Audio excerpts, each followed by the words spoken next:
Good evening friends.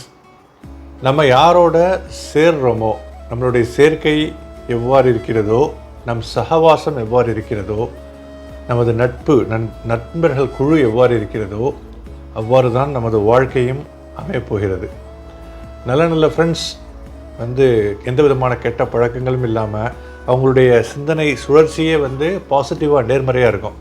அடுத்தவங்களுக்கு கெடுதல் நினைக்க மாட்டாங்க, கன்ஸ்ட்ரக்டிவாக திங்க் பண்ணுவாங்க, ஆக்கப்பூர்வமான திங்கிங் இருக்கும். அதன் மூலமாக நம்ம வாழ்க்கைக்கு ரொம்ப ஒரு ஹெல்த்தியான ஒரு தாட்ஸை எப்போவுமே அவங்க மனசில் ஓடிக்கிட்டே இருக்கும். அதை ஷேர் பண்ணிக்குவாங்க அந்த நட்பு கூட்டத்தில். அத்தகைய நண்பர்களை பார்த்து தேர்ந்தெடுத்து நம் நண்பர்களாக அடைய வேண்டும்.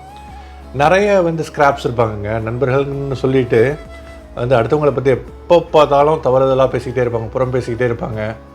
அது மட்டும் இல்லை, எது எடுத்தாலும் நெகட்டிவாக பேசுவாங்க. அந்த மாதிரி உள்ள ஆளுங்கள்ட்டேருந்து நீங்கள் விலகியே இருங்க. நீங்கள் மட்டும் இல்லை, நம்ம எல்லாருமே விலகியே இருக்கணும். நம்ம வாழ்க்கை சிறந்ததாக இருக்கணும்னு வச்சுக்கோங்களேன். நம்ம சுற்றி உள்ள அந்த மனிதர்கள், குறிப்பாக நம்ம நண்பர்கள் குழு கன்ஸ்ட்ரக்டிவாக, ஒரு ஜென்யூனாக இருக்கிறவங்க, கன்ஸ்ட்ரக்டிவாக இருக்கிறவங்கள பார்த்து நம்ம நட்பு குழு அமைச்சிருக்கணும். அது மிக சிறந்த பாசிட்டிவ் இன்ஃப்ளூயன்ஸ் நம்ம வாழ்க்கைக்கு கொடுக்கும். அது தமிழில் ஒரு பொன்மொழி இருக்குங்க.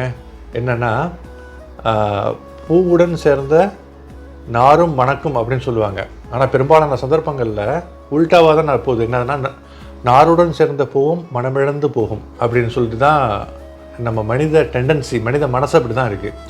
நல்ல எண்ணத்தோட, நல்ல ஒரு ஜென்யூனான தாட்ஸோட கெட்ட நண்பர்களோட சகவாசம் இருந்துச்சுன்னா கண்டிப்பாக அந்த நல்ல எண்ணங்கள், நல்ல கேரக்டர் அடிபட்டு போய் அந்த கெட்ட நண்பர்களிடம் உள்ள அந்த கெட்ட பழக்கங்கள், கெட்ட தாட்ஸ் வர்றதுக்கு 90% வாய்ப்பு இருக்குது. அதனால் நட்பு குழுவை சிறந்ததாக தேர்ந்தெடுப்போம். தேங்க்யூ கெஸ் ஃபார் வாட்சிங்.